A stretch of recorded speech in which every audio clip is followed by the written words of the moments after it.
नमस्कार, मैं हूं आपके साथ अभिषेक। आपका शहर आपकी खबर देख रहे हैं आप। हमारा खास प्रोग्राम जहां आज हम बात करेंगे बीजापुर, रायपुर और कोरबा की। हम उठाएंगे इन शहरों के आज के बड़े मुद्दे और जानेंगे ग्राउंड जीरो की क्या हकीकत है।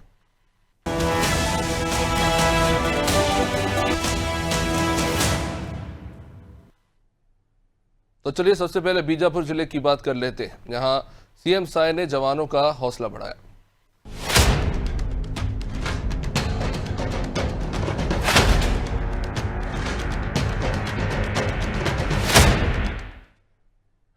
मुख्यमंत्री विष्णुदेव साय ने बीजापुर जिले के नक्सल प्रभावित गलगम गांव का दौरा किया। इस दौरान उन्होंने पीएम आवास योजना के तहत माओवाद पीड़ित परिवारों को नए आवासों की चाबियां और अन्य पात्र परिवारों को आवास निर्माण की स्वीकृति आदेश पत्र, राशन कार्ड और आयुष्मान कार्ड वितरित किए। सीएम ने गलगम में सीआरपीएफ जवानों से मुलाकात की। हाल ही आपको बता दें, कुरेगुट्टा की पहाड़ियों पर चले 21 दिन के नक्सल विरोधी अभियान में सफलता मिली है, जिसकी जबरदस्त चर्चा है।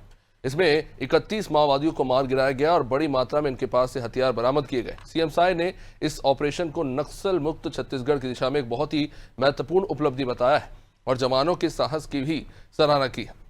उन्होंने स्थानीय ग्रामीणों से मुलाकात की, उनकी समस्याएं भी सुनी और शीघ्र समाधान करने का आश्वासन भी दिया। राशन व्यवस्था है, बिजली पानी है, ये सब लोगों तक पहुंच रही है, नहीं पहुंच रही है। सब लोगों से सीधे मतलब किसी पेड़ के नीचे खटिया बिछाकर चौपाल लगाकर उनसे वार्तालाप कर रहे हैं। वहाँ सीसी रोड वगैरह के लिए 5 लाख रुपए की वहाँ पर घोषणा किए हैं और वहाँ पर आधार कार्ड, वनाधिकार का पट्टा, ये सब बहुत लोगों को मिला है।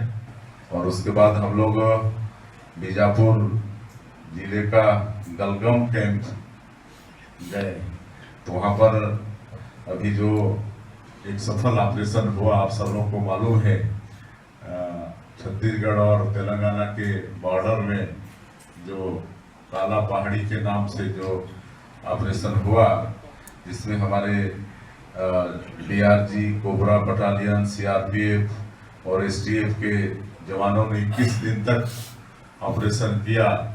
44 डिग्री गर्मी में, और वहाँ न छाया न पानी, उसके बाद भी डटे रहे और बड़ी सफलता हासिल की। तो उनको हम धन्यवाद भी देने गए थे। तो आप सुन रहे थे छत्तीसगढ़ के मुख्यमंत्री विष्णुदेव साय को, और उन्होंने जैसे कि गलगम गांव में वो थे, वहां के लोगों से मुलाकात की। सालों से यहां के लोग जो है माओवादियों के कारण प्रताड़ित होते रहे हैं। यहां तक ना सरकार की कोई योजना पहुंच पाई, ना ही क्षेत्र का कोई विकास हो पाया। आपको बता दें कि ये सब सफलता इसलिए मिल रही है क्योंकि हमारे सुरक्षा बलों ने एक जबरदस्त उपलब्धि जो है हासिल की है। आपको बता दें, तेलंगाना और छत्तीसगढ़ बॉर्डर पर पड़ने वाला कुरेगुट्टा की पहाड़ी, जिसे एक तरह से नक्सलियों का सबसे बड़ा कह सकते हैं हब कहा जाता है, और ये बहुत ही डेंजरस जगह है क्योंकि ये चढ़ाई होती खड़ी और घने जंगल होते हैं और माओवादी जो है ऊपर बैठे और नीचे से ऊपर की तरफ जाना होता है। कई किलोमीटर पैदल चलकर कितना सारा भारी सामान ले जाकर हजारों की संख्या में कुछ 28 AR फोर्सेस, अलग अलग राज्यों के फोर्सेस ने मिलकर, सीआरपीएफ, आईटीबीपी जैसे तमाम जो सिक्योरिटी फोर्सेस ने मिलकर एक साथ जो है इस ऑपरेशन को अंजाम दिया था। कुल 4 राज्यों ने मिलकर, वहां की फोर्सेस ने मिलकर हर तरफ से घेर कर 31 माओवादियों को मार गिराया है। आपको बता दें, इनके पास से करोड़ों के हथियार जो है बरामद हुए, सैकड़ों की संख्या में आईडी बम्स मिले हैं। उसके अलावा इनके पास से जो एडवांस गन्स और वेपनरीज मिली है और तमाम तरह के अलग अलग सामान जिसका इस्तेमाल नक्सली कर रहे थे अपने अभियान को आगे बढ़ाने के लिए। तो एक तरह से ये जो सफलता मिली है उसने कहीं ना कहीं एक बहुत बड़ी उपलब्धि से माना जा रहा है, जिसका जिक्र मुख्यमंत्री विष्णुदेव साय कर रहे थे। और ऐसा माना जा रहा है कि आने वाले समय में जिस तरह से नक्सलवादियों पर प्रहार हुआ है क्षेत्र का, और तेजी से विकास देखने को मिलेगा। इसी सिलसिले में मुख्यमंत्री विष्णुदेव साय वहां पर पहुंचे थे और वहां पर आम लोगों से उन्होंने बात की, माओवादी पीड़ितों से उन्होंने बात की और ये भरोसा दिलाने की कोशिश की कि इतने सालों तक जो प्रताड़नाएं उन्होंने झेली माओवादियों के चलते, अब उसका अंत आ चुका है और अब सरकार की तरफ से चाहे वो पीएम आवास की तरह आवास योजना हो, उसका भी लाभ दिया जाएगा। उसके अलावा अगर बात की जाए तो राशन कार्ड से लेकर स्वास्थ्य हेल्थ से जुड़े तमाम योजनाएं जो हैं उसका लाभ उन्हें दिया जाएगा और इसके कुछ आवास की चाबियां जो हैं माओवादी पीड़ितों को जहां सौंपी गई, तो साथ ही साथ जो आवास स्वीकृत हुए हैं उनके स्वीकृति पत्र भी जो हितग्राही है उनको मुख्यमंत्री विष्णुदेव साय की उपस्थिति में सौंपे गए हैं। यानी कि आने वाले समय में मकान जब बनकर तैयार होंगे तो जिन लोगों को स्वीकृति पत्र मिला है उन्हें भी इसका लाभ मिलेगा, उनको भी अपना घर मिल पाएगा। आपको बता दें जो नक्सली अभियान है वो 21 दिनों तक चलता रहा। कोरेगुट्टा की पहाड़ी पर इस नक्सली अभियान को चलाया गया नक्सलियों के खात्मे के लिए, और कई किलोमीटर तक पैदल चलकर वहां पर जवान जो है पहुंचे थे और जवानों ने अथक परिश्रम के साथ 21 दिनों के बाद जो है ये सफलता हासिल की है। इस नक्सल अभियान में कई बड़े माओवादी मारे गए हैं, कुछ महिला नक्सली भी इसमें शामिल है।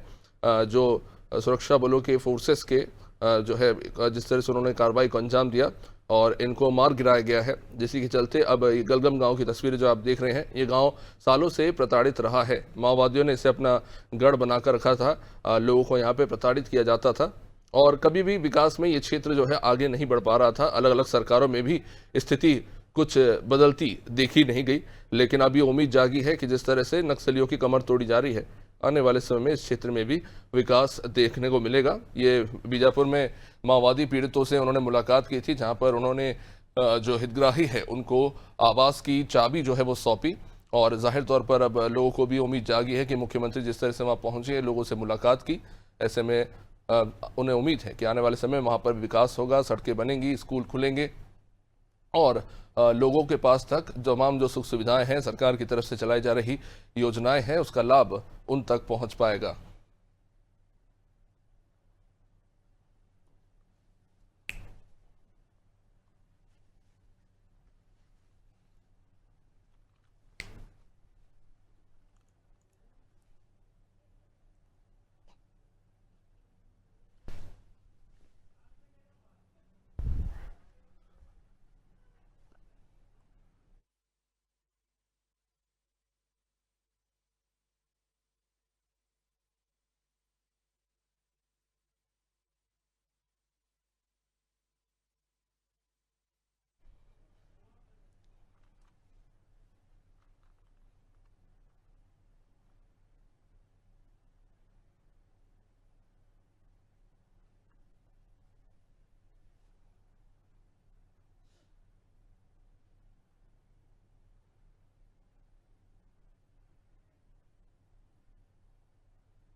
चलिए बात करेंगे रायपुर की, जहां पिछले 8 सालों से अधूरा पड़ा हुआ स्काई वॉक प्रोजेक्ट, जिसका निर्माण अब फिर से शुरू होने जा रहा है।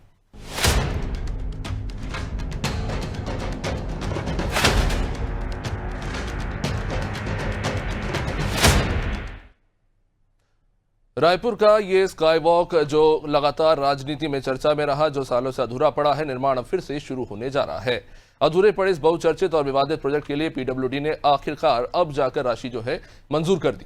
करीब 8 साल से अधूरे खड़े इस ढांचे को पूरा करने के लिए लोक निर्माण विभाग ने टेंडर प्रक्रिया जारी की। अब इसके लिए 37 करोड़ 75 लाख रुपए की मंजूरी मिल गई है। करीब 1.5 किलोमीटर के स्काई वॉक में 12 स्थानों पर उतरने और चढ़ने के लिए एस्केलेटर्स लगेंगे और इसी के पास सीढ़ियां भी बनाई जाएंगी। इसके अलावा 2 जगहों में अलग अलग सीढ़ियां बनेगी। लोक निर्माण विभाग मंत्रालय से जारी आदेश के मुताबिक PSS construction private limited Raipur को यह काम जो है वो सौंपा गया। यह प्रोजेक्ट पहले ही कांग्रेस सरकार के कार्यकाल में अधूरा रह गया था। लंबे समय से इसे लेकर विवाद और राजनीतिक तकरार बनी हुई थी।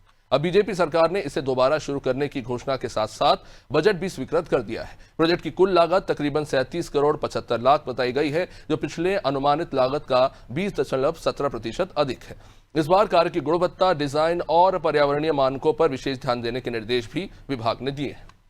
आज मैं राजधानी रायपुर के घड़ी चौक में उपस्थित हूँ और घड़ी चौक में यहाँ पर सस्पेंशन ब्रिज यानी कि स्काई वॉक का जो निर्माण है वो पूरा किया जाना है। कि मैं आपको बता दूं कि 8 साल से ये जो प्रोजेक्ट है वो रुका हुआ है स्काई वॉक का। ये जो स्काई वॉक है वो करीब मेकाहारा से लेकर जयस्तंभ चौक तक जो निर्माण है इसका किया जाना है और करीब 8 साल से ये जो प्रोजेक्ट है वो रुका हुआ है। और एक बार फिर से भाजपा की सरकार ने इसका फैसला लेते हुए इसको वापस से बनाने का जो मंजूरी है है वो दे दिया है। करीब 37 करोड़ रुपए में ये जो स्काई वॉक है वो फिर से पूरा होना है। और पिछले 5 साल यानी कि जब कांग्रेस का शासनकाल रहा इसमें ये काम अटका रहा, ये जो प्रोजेक्ट है वो अटका रहा। और उससे पहले भाजपा की सरकार रही, उस वक्त जो है पीडब्ल्यूडी मंत्री राजेश मूणत रहे, यानी कि पूर्व मंत्री और अभी पश्चिम के वो विधायक हैं राजेश मूणत। उन्होंने ये काम करने का यानी कि स्काई वॉक बनाने का जो है वो निर्णय लिया था।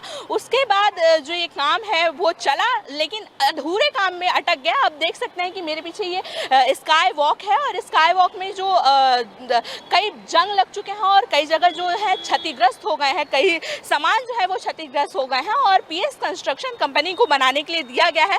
और पीएस कंस्ट्रक्शन कंपनी के पास जो एक बड़ी चुनौती अभी है सामने की, इसका जो क्षतिग्रस्त हुआ है और जो जंग लगे हैं, रॉड जो जंग लगे हैं, उसको वापस से रिपेयर कैसे किया जाए और उसके बाद उसका निर्माण कैसे किया जाए, एक ये बड़ी चुनौती अभी बनकर सामने आई है। क्योंकि हमने देखा कि 5 साल करीब कांग्रेस की सरकार रही, उस समय सत्यनारायण शर्मा जो रहे उनको जांच रिपोर्ट सौंपनी थी और साथ ही इसका सॉल्यूशन भी निकालना था। लेकिन पिछले 5 साल में इसका कोई भी सॉल्यूशन नहीं निकल पाया। लेकिन विष्णुदेव साय के सुशासन यानी कि शासन में फिर से इसके लिए निर्णय लिया गया है और इसको बनाने का वापस से निर्णय लिया गया है। कल देर रात करीब स्काई वॉक के लिए करीब 37 करोड़ रुपए की जो मंजूरी है वो राज्य सरकार की तरफ से दे दी गई है। तो लोगों को काफ़ी सुविधा होगी इस स्काई वॉक से बनने से, क्योंकि जो लोग हैं यानी कि जब पूर्व मंत्री विधायक थे, जो अभी विधायक हैं, पश्चिम के विधायक हैं राजेश मूणत, तो वो पूर्व मंत्री पीडब्ल्यूडी के रहे, उन्होंने निर्णय लिया था। क्योंकि उनका कहना, उनका साफ तौर पर कहना था कि जो लोग हैं वो उनको चलने के लिए आसानी होगी और जो लोग हैं वो उस पर चढ़कर आप जा पाएंगे। क्योंकि ये मुख्य चौराहा है राजधानी रायपुर का, शहर का मुख्य चौराहा है। कचहरी चौक यानी कि घड़ी चौक पर हम हैं और इस यहाँ से लेकर यानी मेकाहारा से लेकर जयस्तंभ चौक तक, मतलब शहर के जो ट्रैफिक वाला इलाका है वहाँ पर ये स्काई वॉक का निर्माण किया जा रहा है और इसका पूरा काम कंप्लीट हो जाएगा। करीब 8 साल तक इसका प्रोजेक्ट रुका गया और इसके बाद अब इसको वापस से बनाने की मंजूरी दे दी गई है राज्य सरकार की तरफ से। तो देखना होगा कि कब तक ये स्काई वॉक का जो काम है वो पूरा होता है और कितने लोगों को इससे फ़ायदा मिलता है और कितने राजधानी वासी इससे खुश होते हैं या नहीं। मैं पुष्पांजलि साहू, कैमरा पर्सन हृदय साहू के साथ। कुलभूषण हमारे साथ इस पर जुड़े हुए हैं। कुलभूषण, स्काई वॉक जैसा इसका नाम है वैसा ही इसके हालात भी हैं। हवा में 8 सालों तक झूलता रहा यह प्रोजेक्ट, अब आखिर जाकर स्वीकृति तो मिल गई है। खैर, लेकिन सवाल यही है, जैसा कि हमारी सहयोगी जिक्र कर रही थी कि 8 सालों तक प्रोजेक्ट लटकता रहा, पहले बीजेपी की सरकार में, फिर पूरी कांग्रेस सरकार में। सत्यनारायण जी रिपोर्ट सौंप नहीं पाए कि घोटाला कहाँ हुआ। यही सच्चाई है छत्तीसगढ़ की। घोटाले होते हैं, चेहरे बदल जाते हैं, सरकार बदल जाती है और जो घोटाले होते हैं ये कागजों में दफन हो जाता है और कभी पता नहीं चल पाता कि आखिर पीछे हुआ क्या और कौन इसके लिए जिम्मेदार था। 8 साल बाद फिर से प्रोजेक्ट शुरू होने जा रहा है, लेकिन जरूर कुलभूषण बताना होगा कि क्यों ये इतने सालों तक लटका रहा। देखिए, भाजपा सरकार की रीढ़ की का कांटा बना हुआ था स्काई वॉक और लंबे समय से पहले भाजपा सरकार के दौरान जब राजेश मूणत पीडब्ल्यूडी मंत्री हुआ करते थे उस दौरान इस प्रोजेक्ट को शुरू किया गया था। एक महत्वाकांक्षी प्रोजेक्ट था कि स्काई वॉक लाया जाएगा और इससे लोगों को सुविधा होगी। लेकिन बीच स्काई वॉक बनने के साथ ही इसमें तमाम तरह के घोटाले और कुछ खामियां इसमें नजर आई, जिसके चलते ये कार्य वहां पर रोक दिया गया। कार्य ऐसा रुका कि आज पूरे 8 साल हो चुके हैं लेकिन कार्य वही का वही रुका रह गया। स्काई वॉक की हालत पहले से भी और ज्यादा खराब हो गई। तमाम किस्म के कुछ घोटाले भी इसमें शामिल आए। लेकिन जैसे ही सरकार बदली, सरकार बदलने के साथ एक बार फिर से स्काई वॉक का मुद्दा दोबारा से उछला। पूरी राजनीति हुई, 8 साल तक लगातार इसमें राजनीति की गई। 5 साल तक कांग्रेस ने इस पे राजनीति की, सर्वे कराया गया, लोगों से पेपरों में छपवाया गया, सर्वे आ गया, स्काई वॉक बनाना चाहिए दोबारा से।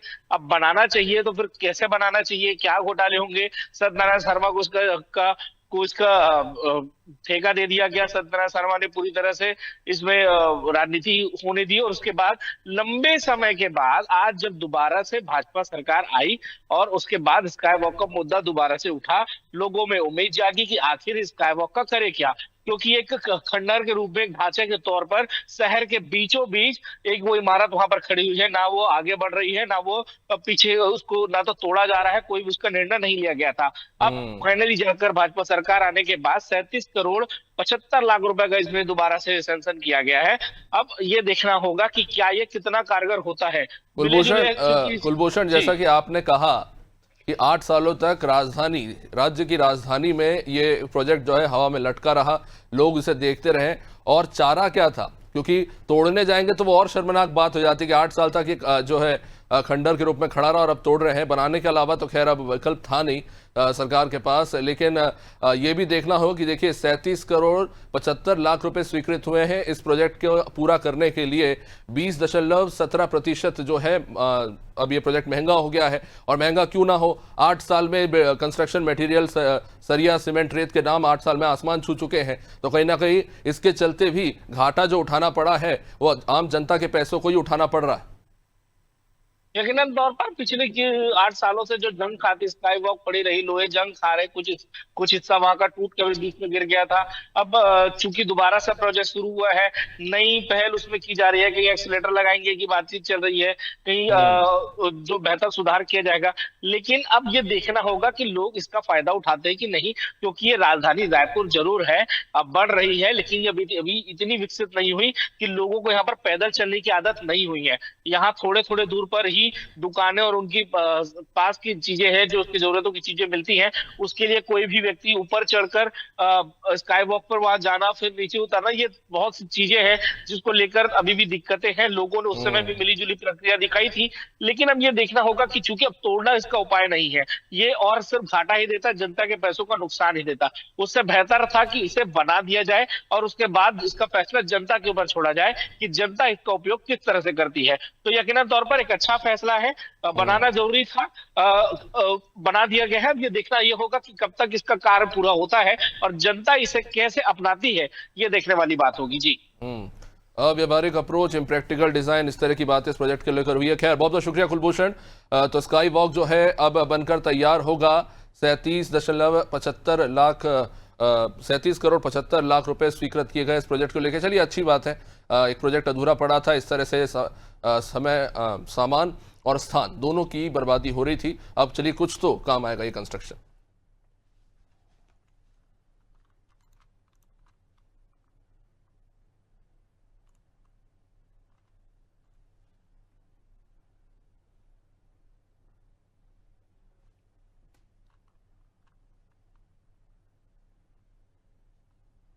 चलिए हम बात कर रहे थे स्काई वॉक की, अब बात करेंगे कोरबा की, जहां वॉक करने के लिए सड़क ही नहीं है।